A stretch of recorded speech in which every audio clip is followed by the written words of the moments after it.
Rua Fosse Minha, um projeto do Centro de Documentação de Ilhavo da Câmara Municipal dedicado ao estudo dos topónimos do município. Um projeto feito por todos e para todos. No programa de hoje, vamos falar-vos sobre a Rua da Encarnação, localizada na freguesia da Gafanha do Carmo. Este topónimo foi proposto a 16 de março de 1978 pela Junta e Assembleia de Freguesia da Gafanha do Carmo. Surge novamente na documentação numa solicitação da Comissão Municipal de Toponímia à Divisão Técnica de Obras e Urbanismo, devido à aplicação das placas toponímicas. A Gafanha da Encarnação é uma das 4 freguesias do concelho de Ilhavo. Foi criada a 8 de novembro de 1926 pelo Decreto nº 12.612, publicado no Diário do Governo. Este diploma estipulou que a Costa Nova do Prado fosse integrada nesta freguesia. Ausente do texto, ficou o lugar da Gafanha do Carmo, algo que não foi muito bem acolhido por parte dos moradores do lugar. Encarnação tem a sua origem no nome da padroeira, Nossa Senhora da Encarnação, cuja paróquia foi instituída a 3 de maio de 1928 pelo Bispo Conde de Coimbra, Dom Manuel Coelho da Silva. A paróquia integrou a Costa Nova do Prado e, a 18 de julho de 1934, a Gafanha do Carmo até 1957, data em que este lugar se tornou autónomo religiosamente. A 28 de novembro de 1926, a Comissão Administrativa da Junta de Freguesia da Gafanha da Encarnação foi empossada, estando à sua frente Manuel da Silva Cardoso. A 15 de agosto de 1930, João Ferreira Félix assumiu funções como o primeiro presidente da Junta de Freguesia. A Rua da Encarnação figura na toponímia da Gafanha do Carmo, num arruamento que permite a ligação entre as duas freguesias do concelho de Ilhavo.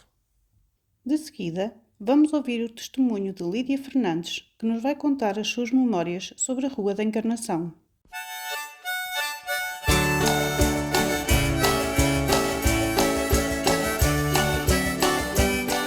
A Rua da Encarnação. A rua, pronto, ela era de cérebro, completamente de cérebro. Mas tinha muitas covas. E depois, mais tarde, fui alcatroada. Nós costumávamos ir para os peitoris das portas, uns degraus à frente das portas, e a gente ia para lá brincar, a gente brincava na rua.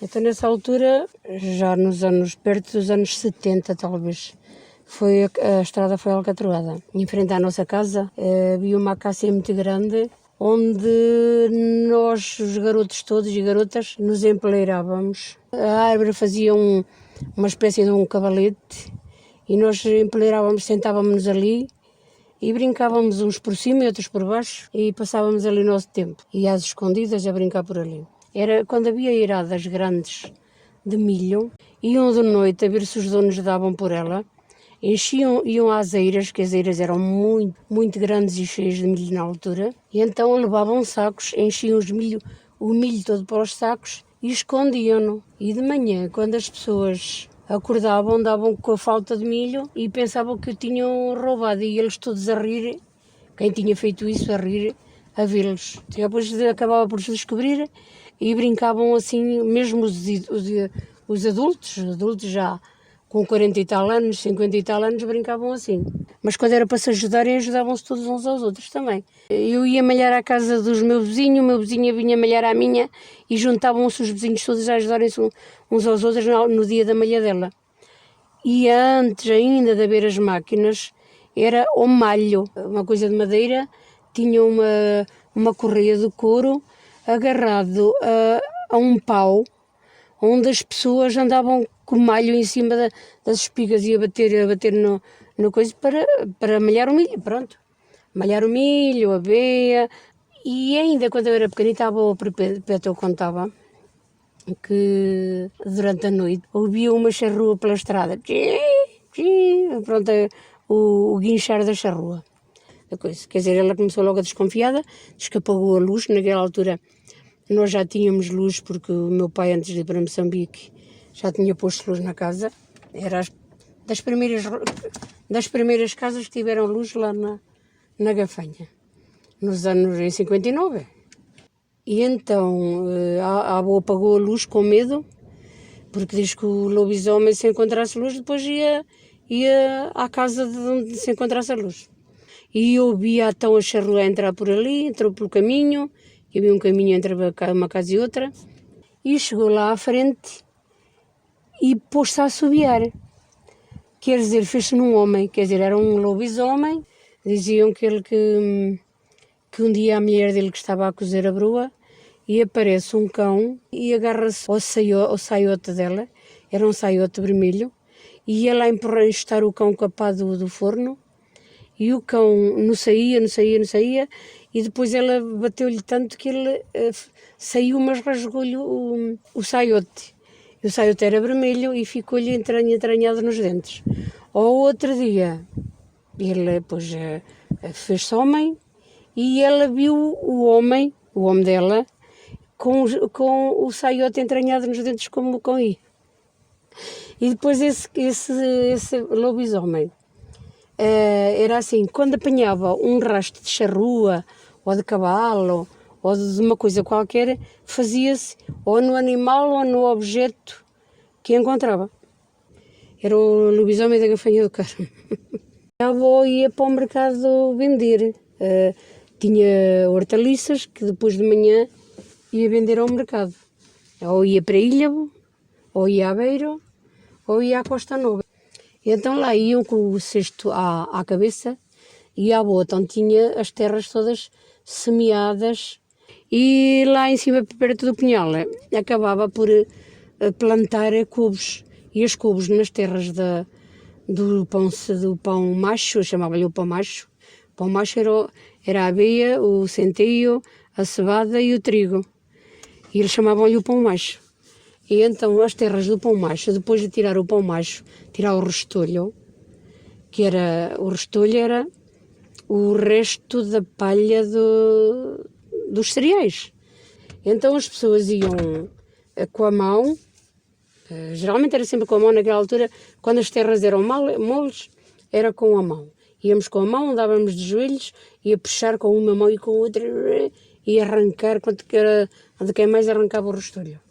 Depois as terras, depois no fim, levavam aquilo para casa que era para estrumar aos animais para chupar o sugo. Faziam grandes montes e depois iam estrumando, assim como também vicas dos pinhais. Então, no fim do pão macho, de tirar o pão macho, as terras ficavam desejosas de outros pães, de outro pão. Então a avó plantava muito couves e cenouras e tudo, e alfaces. No fim do trigo, quando era para apanhar o trigo, ficava sempre as espigas de trigo ao alto, de propósito, para os pobresitos que não tinham terras, que não tinham dinheiro para pagar a renda, que não tinham nada, vá. Porque a renda das terras também não era dinheiro, não levavam dinheiro, era muito caro, eram rendas muito altas, mas não era com dinheiro, era com alqueires de milho, feijão, centeio, cevada, trigo. E então quase por metade, era para o dono das terras. Então nas terras do trigo deixavam espigas no ar, ou de milho, deixavam algumas espigas onde, que era para eles irem buscar para comerem, para terem milho para fazer farinha, porque havia muitas moagens. E depois as pessoas levavam os cereais e faziam as misturas, que tanto dava farinha de milho, quando era farinha de milho era só de milho, porque era para fazer a broa. E havia o trigo, fazia-se muito pão de trigo e centeio, trigo e cevada e centeio. Então muitas vezes moíam tudo à parte, mas depois na confecção do alimento punham as misturas. E era muito bom, muito bom, muito bom. Pão escuro e os filhoses. E nós consolávamos chegar à casa da escola e fazíamos filhoses só com a farinha, mais nada, e nem açúcar nem nada, e era farinha e água, e a gente, que a coisa tudo metia na frigideira com um bocado de banha. Aquilo comia-se que era tão maravilhoso. Parece que me está agora, que até me está a apetecer agora. Olha. Havia poços nas terras onde se metia uma vaca ou um boi que andava à volta com o engenho e tirava água, e a avó ia para lá. E como a avó trabalhava, ia ao mercado da parte da manhã. Aí vinha sempre até às 2 horas, mais ou menos. Depois tinha as terras para semear. E apanhar o carrego era mesmo da noite, era já depois de regar, depois de estar tudo viçoso, e era durante a noite, às vezes à 1 hora da manhã, íamos apanhar os carregos. E então, de vez em quando, nós tínhamos muito medo. Em dias de luar, pronto, não tínhamos medo. Mas em dia que não havia luar, que era escuro como breu, como dizia a ação que Deus tem, e então íamos e eu penso que eram os pirilampos ou o quê que faziam luzinhas a andar pelo ar. E a avó, e a ação que Deus tem, e pronto, metia na cabeça que eram bruxas e lobisomens que andavam por lá.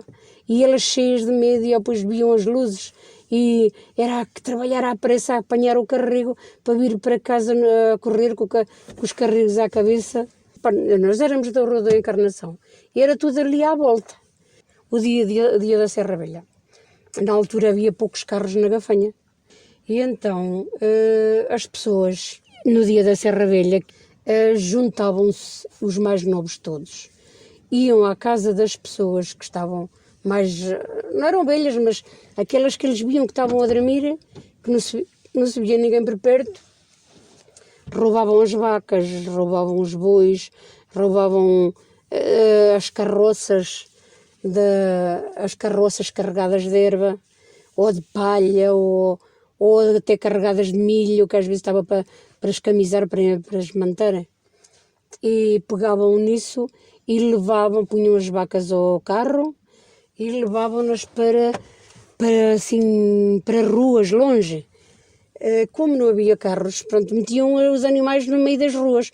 Geralmente escolhiam sempre um cruzamento. Tiravam as vacas do carro e amarravam uma de cada roda e eles a comer do que estivesse no carro.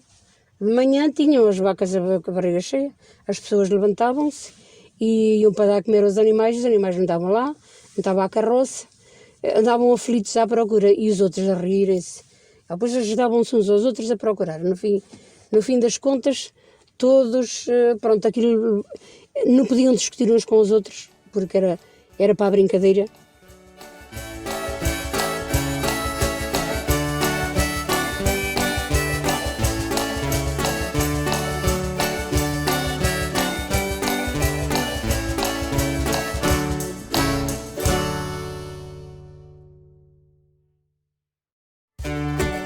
Gostou das memórias que ouviu? Partilhe também um testemunho sobre a sua rua. Conte-nos algumas curiosidades e tradições. Traga-nos fotos antigas. Para tal, contacte o Centro de Documentação de Ilhavo ligando para o número 234 092 496 ou envie-nos uma mensagem para cdi@cm-ilhavo.pt. Contacte-nos e iremos ao seu encontro para fazer a recolha do seu testemunho.